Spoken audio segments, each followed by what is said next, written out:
Hey folks, it's Ardwulf. Welcome. Today we're going to have a look at a new product from Multi-Man Publishing in the Advanced Squad Leader line. I will not call this a true unboxing because it did not arrive to me in the shrink wrap because this is a buddy unboxing. So thank you for letting me take a look through the game. So somebody's pawed through this already. We're going to take a look at it. So this is Drop Zone Sainte-Mère-Église. I believe this to be the first in an intended series of ASL historical modules dealing with the Utah Beach and airborne areas on D-Day. So it's a pretty interesting product. I had this on pre-order, and due to circumstances beyond the control of any reasonable person, I was forced to cancel that pre-order. And in my case, you know, it's not like I'm playing tons and tons of ASL, so it seemed like a reasonable thing to do. So the first thing we're going to look at is the maps, and there are 3 maps actually.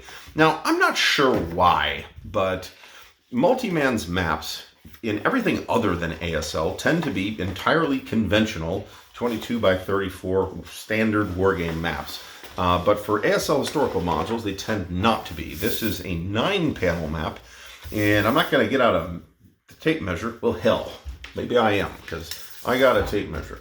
So yeah, this is about 30 and a half or so by roughly 22. Yeah, by about 22. So it's a little bit of an odd size. I mean, that's not a problem as such. It is upside down, so my OCD will not allow me to continue with the map upside down. Not sure. We'll look at the credits here, but I would think that the maps here are done by Charlie Kibler, and this is going to kind of depict the area in which the U.S. Airborne dropped on the morning before during D-Day, if you will. So the next thing we get here is kind of a uncharacteristic, I think, way to collate these boxes that's kind of unique to Multi-Man. And again, it's not a problem. Okay, so this is the game-specific rules. This is Chapter SM. Campaign game. Together we will raise this flag. And it looks like you get, I'm not going to page through this whole thing, actually, but you get a number of loose leaf pages here with the scenario or historical special rules for the module. This comes in a fairly standard for MMP, kind of unusual for everybody else, 1.5 inch box. MMP puts out a lot of stuff in this size box, which on the one hand, I mean, for ASL is kind of a special case because nobody stores this stuff into boxes, but normally I'd prefer to have the smallest possible box as long as everything fits in the box once you actually take it apart and organize it. And that will happen here, but of course the counters and the maps and probably the player's aids will end up, you know, stored all separately with their kindred in the ASL nook, as it were. So we've got campaign force organizers for each side. You get the Americans and the Germans. None of this is particularly surprising or unusual. We've got a cards, pretty thick pad of scenarios here.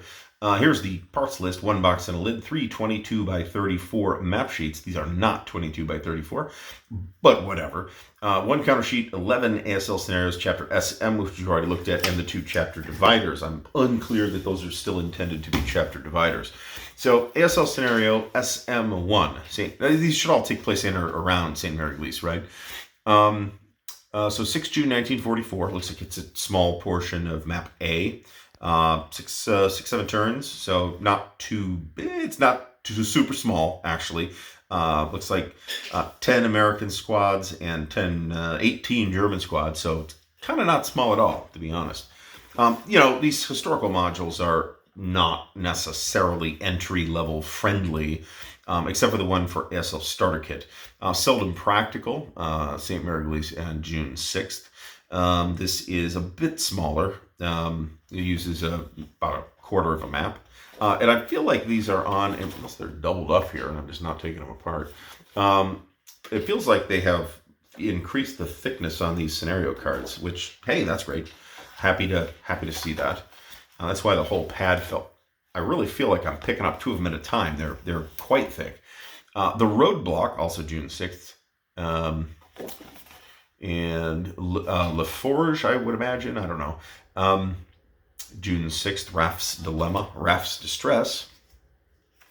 And that is named after Colonel Raff, of course. Raff's Distress and Sound and Fury.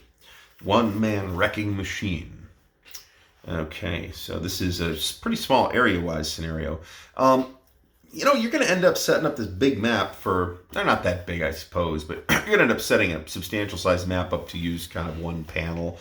You know, I guess I'm fine with that. These maps aren't enormous, so without thought of numbers, confusion reigns, about a quarter map scenario. And of course, the campaigns, Ridgway's mission, this is a big one. Yeah, this is going to be a 2-pager, in fact. There's the German setup for Ridgway's mission. So you've got 25 plus American squads here, 30 plus German squads, several tanks. It's quite a bit going on here. So this looks like the biggest single scenario, Ridgway's mission. And then on the last card, we get not apt to drag feet, which is, I think, maybe the only scenario that's on June 7th. So nice selection of scenarios, 10 scenarios, which is pretty typical for these ASL historical modules. Sometimes they'll have 8, sometimes they'll have 12, but usually it's somewhere in that neighborhood. Here's the single counter sheet. And this is on the... So the Multiman prints on like multiple different kinds of counter stock, and I don't know why that's practical, other than they're afraid of angering the ASL grognards because they might change the counter stock to a white core counter stock, which is what most of the rest of their games come out on. ASL is still on this brown core stock. It is fairly thick. We are looking at 1/2-inch counters here for the most part, but we also have some 5/8-inch counters for things like foxholes. Why we need it, unless these are different than standard foxholes, and I can't tell that they are without checking. There's no reason to have given us foxhole or wreck counters in this game. We have wall advantage counters, which is something I don't think we have tons of, and some control markers with the airborne on the front and a couple of different German formations on the back, plus some additional units. So the Americans are obviously going to be airborne, so pretty elite, and they don't appear to be, these are not a new squad type. And it doesn't look like the Germans are either. Doesn't look like it. So it's just more units, right? Plus a couple new snipers. I mean, I guess you can't have enough sniper counters, but I feel like I have enough sniper counters. So I don't think they quite filled up I don't think they quite needed to fill up a whole counter sheet with this. But it does look like half a counter sheet would have been not quite enough. So taking a look at Sainte-Mère-Église here, looks pretty nice. As expected, right? If you're doing the whole ASL thing and you're not sticking to starter kit, then unless you don't mind not getting everything, which is completely rational, then you probably want to pick stuff up while it's available from Multiman Publishing, because like a lot of their products, once it goes out of print, it goes for high prices on the secondary market, and that's true of ASL. Some other lines too, GCACW and OCS also you'll pay really high prices for in the aftermarket, but ASL especially. So if you want it, and hey, it is US Airborne and Normandy, which is one of my favorite topics, then maybe take a look. So I would like to thank you for watching. If you have found this informative or educational or hilarious or whatever, please do give the video a thumbs up. Please do subscribe to the channel. I'd like to give a special shout out to the patrons of Ardwulf's Lair, without whose support none of this would even be possible. And if you'd like to help support the channel, in addition to liking the video and commenting and all that stuff, you can check out the Patreon page. There's a link to that in the video description. I would appreciate it. So again, thank you for watching, and until next time, happy wargaming.